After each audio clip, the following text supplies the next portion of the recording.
Okay, this is my review of the Englander 30 NCH, which is a Home Depot model, also sold by Lowe's as the Summer's Heat, something like that. I don't believe there's a whole lot of difference between the two.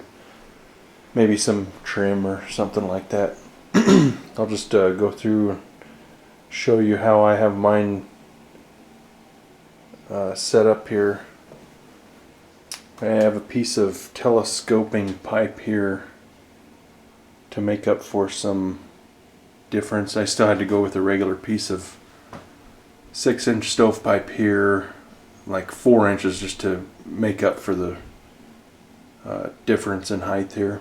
I could have put the stove up on something, but I didn't want to do that. I have one 90-degree bend, and then I had to go to an increaser to my 8-inch pipe. The previous stove was a Blaze King Queen, which is still sitting here. I have to get it out of here.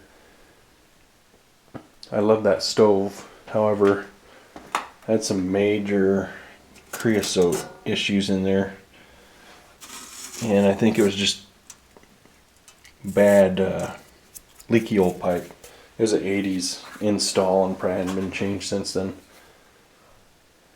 But it is non-EPA, and it smoked out the whole neighborhood. So, and I heard a lot about the efficiency of the EPA stoves.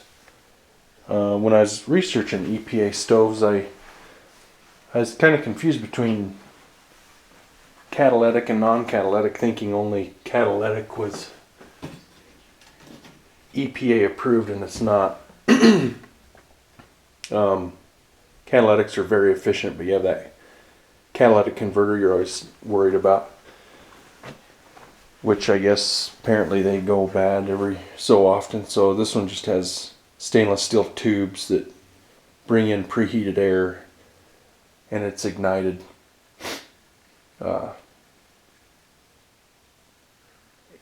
It ignites the gases that are remnant from the combustion process of the logs. This is the original fan that came with it, and it did a pretty good job, but this is a basement install, and I needed to push the heat across the room so it could start up the stairwell and get up into the house. I've been happy with this fan arrangement. It puts out a lot more air right across the whole top of the stove. Excuse me.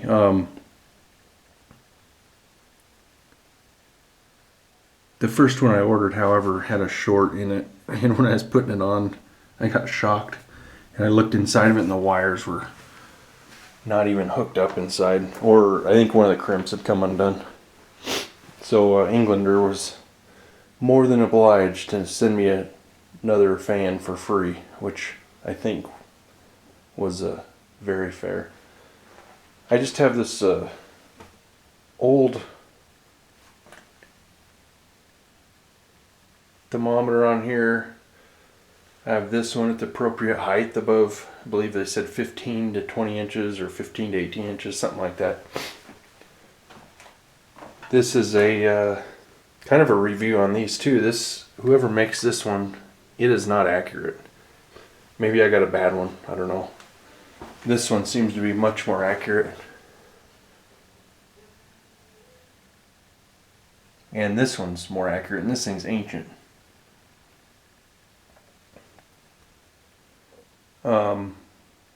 It's taken me a while to learn how to use this wood burning stove.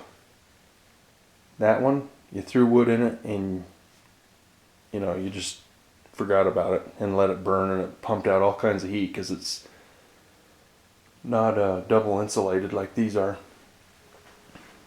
But it was cool to the touch by morning. This is too hot to touch in the morning. It's still putting out that much heat. Not necessarily that there's a flame, but there's coals in there, and just the construction of the entire stove retains all that heat. It's actually kind of hard to clean the darn thing because it's so hot. When you know, you have to wait literally 2 days before you can get the ash out of there, or you're dragging hot ash through your house, which I've done, or I've had to. I've had no choice. Let's see. I always wondered how a lot of these things worked on here. It's got the air wash for the glass. Your primary heat comes through this, right through this gap right here. And that's the air that's drawn in from the back of the stove back here. There's a pipe down there, or an intake I should say. There it is. That intake is what your damper controls. Down here, that's full open. All the way in's full closed. And it doesn't close it all the way. Even full open, there's a little bit of air going through there, as there was with the Blaze King. You also have what's referred to as the doghouse, and this has a hole right there that shoots hot gases, or at least hot air, right down the center of your firebox. And they tell you in the book to keep a channel open down there. Right now I got my little fire starter deal in there for when I light it. And in the back of the stove there's where your primary air comes up, like a 4 to 6 inch wide channel that comes in from the bottom, and then it goes in between there and then spills out here, so it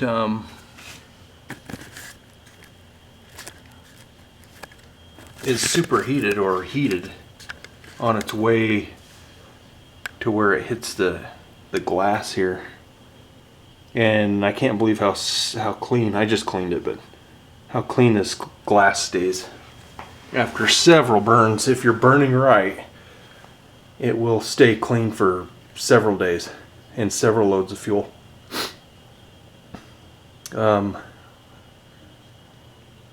I believe your doghouse air, it comes in from the bottom somewhere, and same with your stainless steel tubes. They draw air in from a secondary source,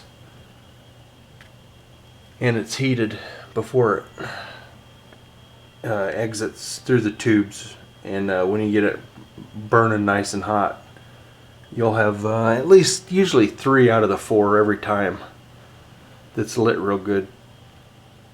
And people say how they never get their secondary burn, and you're not running it right if you're not getting your secondary burn. If I'm not getting a secondary burn, something's real bad, and you need to increase air, or you're running bad wood or something. The first load of wood I ran through this was all hardwood, and then the second load is this beetle kill pine that is extremely dry. Usually, you know, you see guys start with kindling. I start right with these beetle kill splits, and it just goes.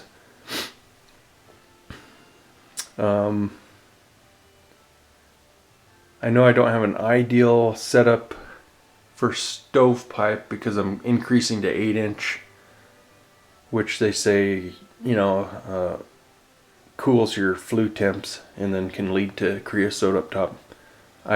My chimney looks great, but I burn this thing hot. I don't overdo it, but it's meant to burn really hot, and I'll show you how I run this. I basically run it to the red line, or just under the red line, and set it for my burn times with the damper, and it seems to keep everything nice and clean and good. No creosote, but good deposits on the chimney. I've checked it twice so far since I've been running it. I probably picked up a little more deposits after running the pine, which makes sense, but frankly this stuff's so easy to get a hold of and it needs to be cleared out of the forest, so I like burning it. It's great and it burns hot and quick, and I still get the same length of burn times with this beetle kill pine. I don't get the long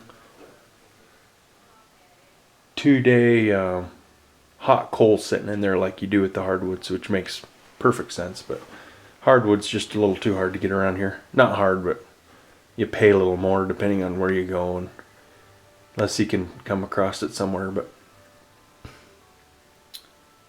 let's see, the ash drawer down there, I don't use it much. I just clean it out. I have a vacuum that works pretty good after it's cooled down enough. Let's see, well,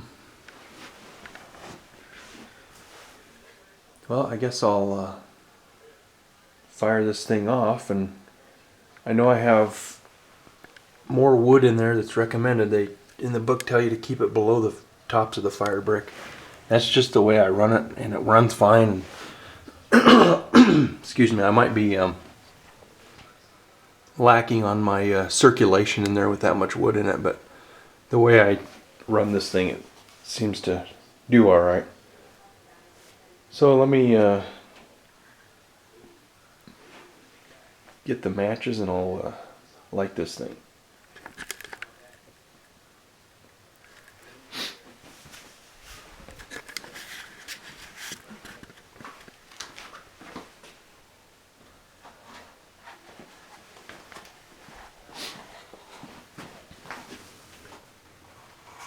There have been some bad reviews on these. Most of them are good, but one particular review, the gentleman just swore these were garbage and wouldn't heat a small room, but this stove heats 2,700 square feet, which is more than it's rated for.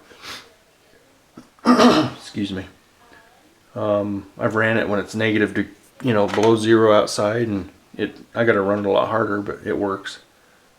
Right now it's April 15th, and we're expecting up to 20 inches of snow in southeast Wyoming, so I thought it'd be a good time to do this review. And so I have a small toilet paper tube with some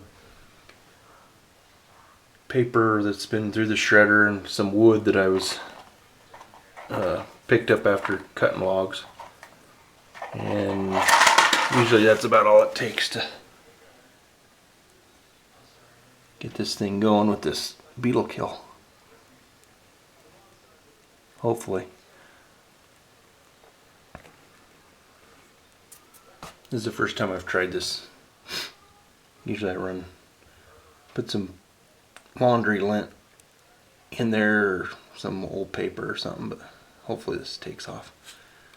And so I got the damper wide open, obviously. This is a basement install, so sometimes I do get a little negative pressure thing going on, and I'll get some air, cold air spilling out of here. I don't have that right now, but and that's not going to go.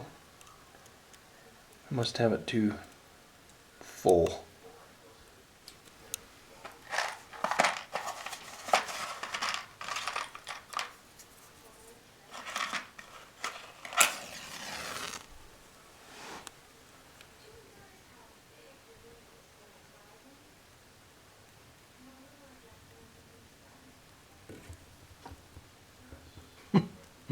Well, it looks like the log might have caught before the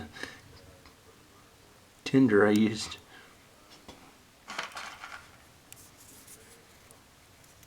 And you can do this a lot easier. I'm doing this the hard way, but I was hoping this would kick right off. And guys talk about top-down fires and whatever, because less smoke and all that, and I don't care. It's once you get these things going good, the smoke is non-existent. I can go outside and look at my chimney and it's just not a dang thing coming out of it. The only thing you'll see once in a while when it's below zero or really cold is good amount of steam. So there, that thing might be going. What I'll do is I'll let this thing get established pretty good, and then, as like the Englander recommends, you shut this door, you just short of latching it, and you'll get a good draft going in there, which circulates that flame around in there really well, and it will have the entire, everything you see in there will be engulfed in flames. And I'll keep an eye on that thermometer right there, and when it gets to right here at the top end of your comfortable burn zone, I'll shut the door and set my damper. This one's labeled, anything over that is a danger of overfire, and this is your comfort zone or your burn zone. That's where you're allegedly not making any creosote. Anything below that, with a new load of wood, you're making creosote. If you've burned down your wood and you're dipping down into here, there's no worry. A lot of your smoke and moisture and all that stuff's already been burned off, or your contaminants that would cause creosote is burned off. So it's just a lower temperature, but it's a clean burning at that point. Excuse me. So there we have the start of our fire here. Hopefully everything's turning out on this video. One thing I forgot to mention was these boards in here are some sort of fireboard. And basically it's a flow control. Basically keeps your flow and everything of air going a certain direction, and keeps more heat in your stove. So it's not just running right out of your chimney and on up and out. This little deal works pretty good. You can see that. Hopefully you can see that smoke just kind of catches right there and gets sucked up in the draft. So that was just, I mean, this thing's already really going. So at this point, I'm going to shut this door to the point where and you can see that flame picked up. I call it the angry stage. And I'll go even a little further. Hopefully you can see there's a point where there's a little detent right here. And it'll just want to sit right there. And that's where I get a lot of good airflow in there that just excites that flame and gets it dancing around all the parts of the logs. And I'm showing hardly, well, it just bumped right there. It's starting to sense some heat going through the flue. And this is where I just set this thing until I get to the top end of that yellow arc. And it took a long time to figure out that's what it liked. And I was so afraid of overfiring this that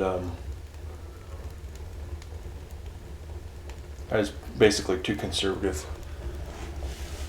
And then finally, after reading what Englander recommended and some other forums, I thought, well, I'm going to try this and see how it works. I have this old thermometer up here, and this lags this one, but apparently on the Englander 30 NCH, and I've verified this little step right here, right in the middle, is your hottest portion, and that's what I keep an eye on. And I do run it. This thermometer will show 700-800 degrees right in here, And at that point, I think the thermometer does get a little inaccurate because my laser thermometer doesn't show that. So at this point, this is much cooler than that would have been at this point. But I'm starting to feel the heat. Obviously, I can put my hand on it. Here, I can't already. It's too hot. The stovepipe's probably too hot.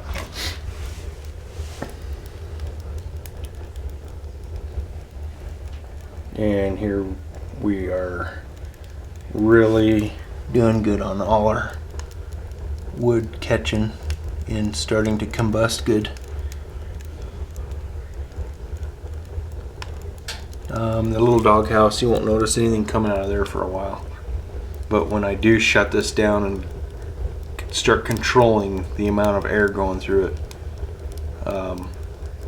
you can literally see a little blowtorch going right down the center and hitting that back channel that I was talking about, which I think is your first, another method of preheating the air before it comes through your air wash, and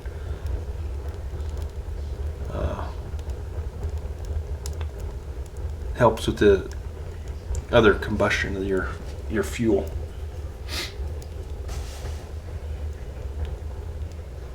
This stove was $9.99. I got a Home Depot credit card and got 10% off, and actually wasn't too thrilled about it until I went on a forum, hearth.com, which is a great source of information. And this stove there's a lot of people on there. I think even one of the employees works at Englander is active on that forum. But once I've learned how to use this thing, I'm really impressed with it. No, it's not catalytic. It doesn't get crazy burn times and all that, but frankly, this thing goes longer than I need it to.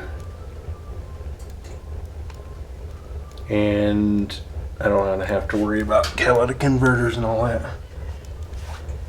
I mean, I'm a Blaze King fan after that old one, but the cost just wasn't feasible.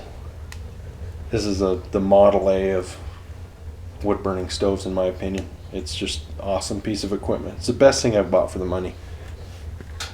Like I said, this is a 2,700 square feet house, and I can heat every bit of it with this stove. Granted, it's in the basement, so I have physics working on my behalf, and hot air rising and cold air spilling right down the stairs on the low side. So what do we got here? We're almost there. That was very quick. Like I said, I'm burning pine beetle kill, and it burns really nice. Easy starting.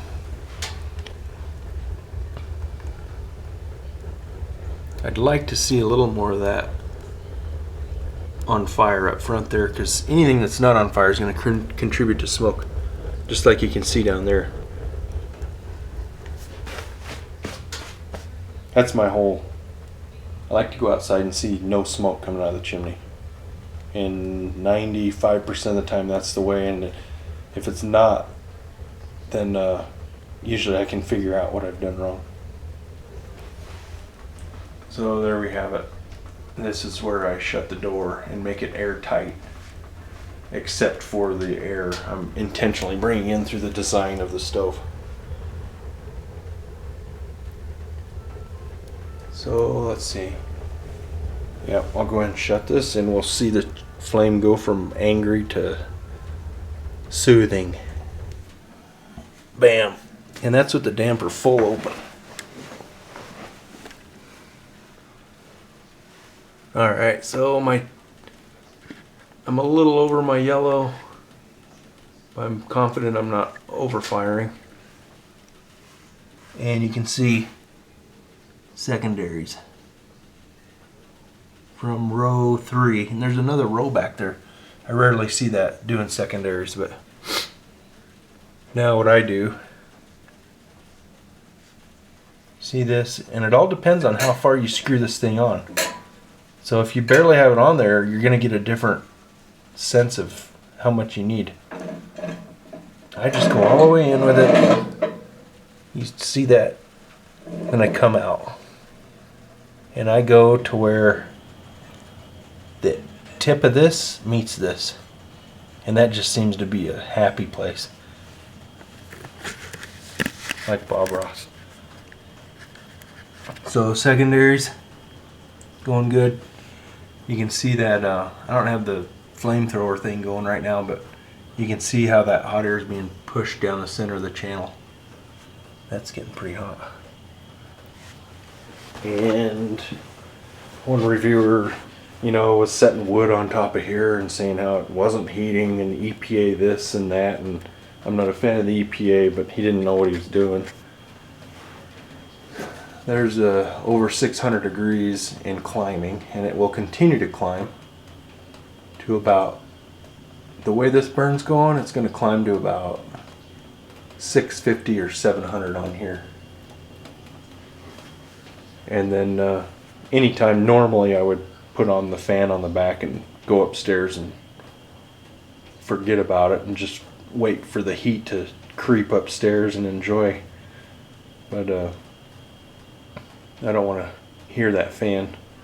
It's not horribly loud, and it's variable speed, so you can turn it down.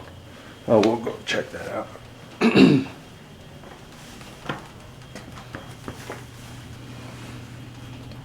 So, and this is all cool to the touch. This isn't. That's just lukewarm. But when you first turn it on and you hear the click and the switch is engaged, that's high.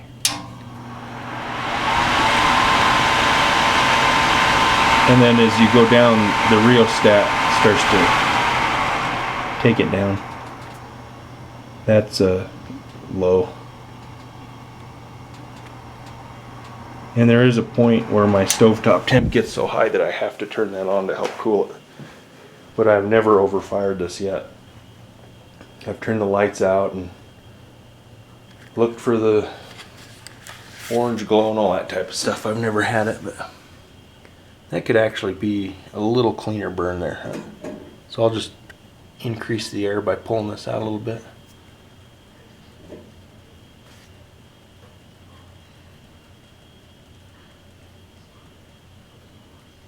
So I'd like to see that. That's making charcoal over there, but the tip of that, I wish that was a little, I don't know if it's showing up. It's not even been lit, but it will be shortly. And there's my secondary burns. And that'll keep going that way until there's just not enough fuel to maintain it, or heat, I should say. So secondary burns are not this mysterious level of achievement. It's when you're doing things right with this stove, that's just what you get.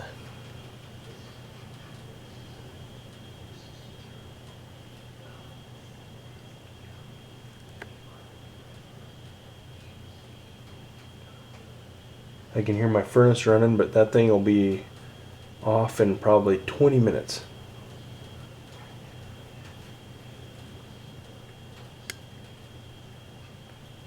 I can hear, you probably can't pick them up with all the creeping.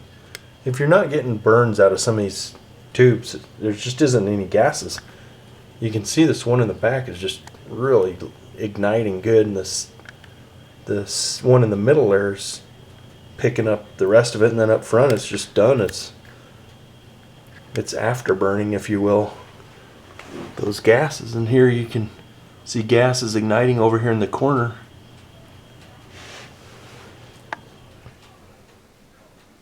I guess I'm already at a half hour on this video.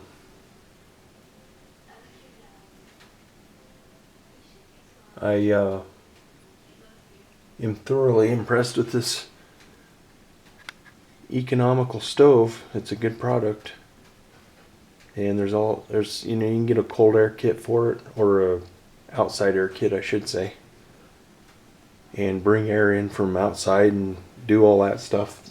This house isn't tight enough to have to worry about drawing air. I mean, my furnace was just on and I can't tell anything different that there's any draft issues with it. This temp's come down. Stovepipe temp has come down.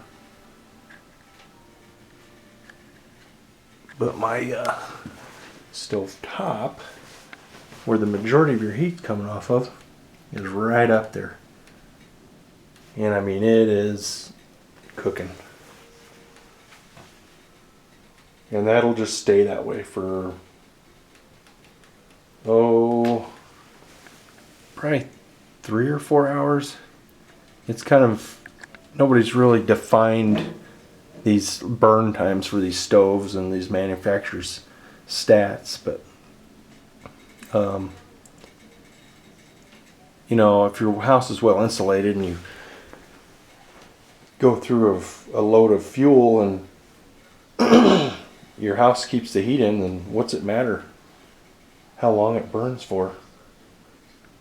I think one of the worst things, or biggest waste of time, is, you know, trying to get it to burn all night. I like to burn them during the day when I can enjoy it. But that's just preference, and I do light one fire in the evening and forget about it, and then it's stupid easy in the morning to throw logs in there and have it light off on you real quick like.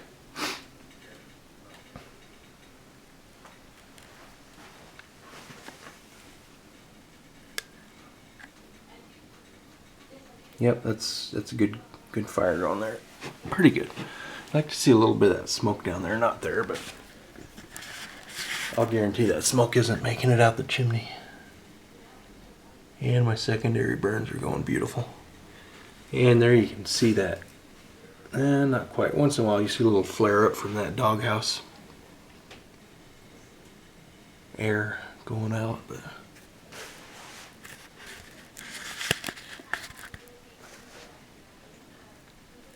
well, I guess that's about it. Englander 30 NCH. Secondary burn. Hope that was a good demo on how to start it.